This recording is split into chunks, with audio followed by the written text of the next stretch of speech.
Hey everyone, welcome back to Substack Coach. Today we're going to talk about tags and sections and how to use them correctly on Substack. Last week I did a video about the navigation bar on Substack and how to set up your navigation bar correctly.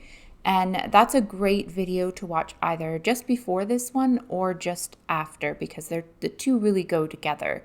But today we're going to dive into tags and sections specifically. There's a fair bit of confusion around this topic. It's one of the main things that even people who have had Substacks for months or even years, actually come to me about, and that is how to use tags correctly, how to set up sections, how to organize their content so that their readers can find what they're looking for, which is the main reason you want to use tags and sections. Yes, they help you as a writer to kind of organize how your Substack looks for your own personal satisfaction. It also helps you to mentally organize where your work belongs. But mostly you want to use tags and sections for the benefit of your readers. So they can find what it is that they're looking for. So new people who arrive on your site can tell very quickly from your homepage layout if this is content that they're interested in, content that is helpful for them. So I'm going to show you a couple of examples of that in a little bit, but first we're going to talk about what tags and sections actually are. So tags are not hashtags on Substack, and they do not affect search at all. Not the internal Substack search and not Google search. They have zero search effects. What tags are on Substack are category tags. Tags are a way to group your content so that you can create different sections on your Substack. I hate using the word sections in multiple different ways, but bear with me here. So you'll get different parts of your homepage layout with different headings. So you use tags to create those category headings. Now, when you create a tag, you're also creating a link, which means that you can then take that group of posts, and when you create a new post that's about the same topic, you can link to that. So to read more about this topic, click here, and that can take them to the full list of everything that you've tagged with that category tag. So you end up with these like miniature archive lists of related content that you can walk your subscribers through. Okay, so then with sections are a lot more structural than tags. And you only want to use sections if you want to give your readers the option to opt out of some of your content.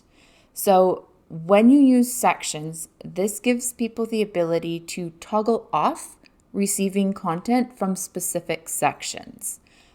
So use these very carefully and be really clear that you actually want this to be the case. So for example, if you write on, say, health and well-being, like one of my Substacks is, perhaps you want to have a section that's about parenting or relationships and a section that's about alternative medicine. They're different enough that maybe you want people to be able to toggle off one side or the other. Maybe you have people who are interested in parenting and relationships who aren't interested in alternative health, or vice versa. If you're writing on two subtopics that are similar enough to go under your full publication and don't need its own publication, but that some of your readers may not be interested in receiving that content, then you can create a section for those readers. Okay. Keep this in mind because if you choose to delete a section, you will accidentally delete all subscribers who are only subscribed to that section. So it's really important that you be very clear that this is a necessary step. Just to restate that before we get into screen sharing here and showing you how to do this, your tags organize your content for visual aesthetics and to kind of keep a nice flow through your content. Your sections are structural and should only be used if you want your readers to opt out of some of your content. Okay, so now let's take a look at what this actually looks like in a Substack and where you find these. So I'm just going to share screen. And I'm on my publication here on my dashboard, and we'll look at where to find these and how to set them up first. And then we'll look at the layouts and how you can do your homepage layout a little bit. All right. So on the left side menu, I'm going to click on settings. Now, if I want to set up an actual section, I am going to click on sections on the left, and then I would click add a section. Within that section, you have the ability to, Within that section, you have the ability to add a separate logo for the section. You can add in the title, the description. You can even change your email sender name. And you can hide the posts on the homepage. So that would make that section completely separate from the rest of your publication. And then your subscriber settings, I always recommend that you start with new subscribers being added by default and that you click the add subscribers button when you start your new section. This just makes sure that everyone starts getting this, and then from there they can choose to opt out. All right, so let's go back out of sections, and then tags are much simpler to add. You simply click on the website, and below the navigation bar items, you will find custom tags. You just add a tag. So below the navigation bar and underneath custom pages, you will find custom tags, and you click add. And then you just type in the title of your new tag. The title will automatically generate the URL of the tag, and then you can click the three-dot menu and edit it, and then you can change either the tag name or the URL. Keep in mind that if you change the URL, you may very likely break links from the tag to this, to the groups. So I don't recommend changing the URL, but you can edit the tag name and it will update it across your profile. So we're just going to leave that as is.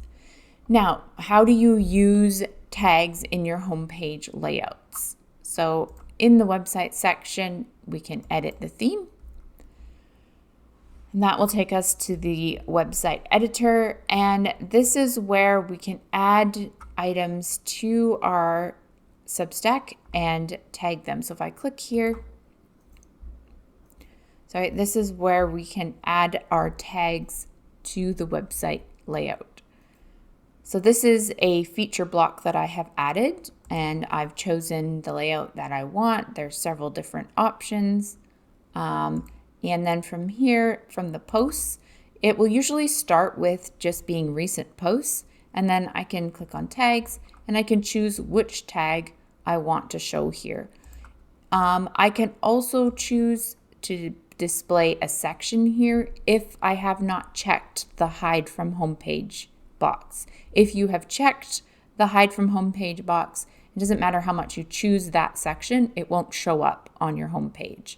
So generally speaking, for an actual section, I would recommend just having it on your navigation bar at the top, and then use tags for your actual homepage layout. I have another tag here, Substack setup, and I have multiple sources clicked, which I don't need. So I have a grid, and then I'm going to choose Substack setup. There we are. And we're going to save that. And then below that, I have another feature block, and this is my interviews and lives tag. So you can see how you can end up with quite a complex homepage layout if you choose. Tags can also be added to your navigation bar. You would just simply go to your settings and click on website, go down to your tags again, and then with the 3-dot menu, you can see I can add this to the navigation bar as well. My navigation bar is full enough as it is, so I'm not adding any tags. Mostly I have pages and sections, which I talked about in the previous video. All right, so that is the very basics of tags and sections, and just kind of some general ways to use them with your homepage layout and setting them up so that everyone can easily find what they're looking for. You may have noticed that I have a Start Here Beginner Essentials tag. If you're writing on a topic where you tend to build on previous posts, it's a really great idea to have a few evergreen posts that you like to point your new people to. This helps new visitors who come to your site to really decide if the Substack is something that they're interested in, if it will be helpful for them, and they can navigate easily to the most helpful posts as a new person. A couple things to keep in mind that I have noticed as I've been coaching people, and that is, first of all, don't use sections, like I stated before, unless you really need them. I have seen people use sections like tags, and it can really create quite a mess of content in the long term. And don't treat tags like search or SEO tools. That is another common mistake, mostly for people that come from social media platforms like YouTube, like Instagram is another one, where they're used to using hashtags. So tags are not hashtags, and you don't need, and they won't work that way. So be careful how you use them. And finally, don't overcomplicate it. Try to keep things as simple as you can. I know you saw my long list of tags in my settings. So I have a lot of tags. I don't use them all in the homepage layout. Most of those are related to my course, which just kind of lives in the background of my Substack. And then people get the link if they've asked for it or if they need it, and they can work through those tagged sections of the course. But most of the tags that I actually use on my homepage are very simple, very straightforward, and there's not too many of them. So the point is not to overwhelm your readers with all the different things that you can do, but to keep it very simple, accessible, and easy to navigate. Okay, so that's everything for today. And if this still feels a little confusing, or if you're trying to figure out exactly how to structure your Substack in a way that makes sense for your content and your readers, I am going deeper into this in my upcoming workshop on sections and tags. That is actually next week, but it will be repeated further down the road as well. So keep an eye out. Just follow the link in the description below to my workshops, and you'll find the most recent, or the next upcoming workshop there, where in that workshop we will walk through how to set it up step by step, how to decide what your sections should be if you need them, and how to organize your content without overcomplicating it. So if you do need more hands-on help, join me for the workshop or book a meet and greet, and we will see you later.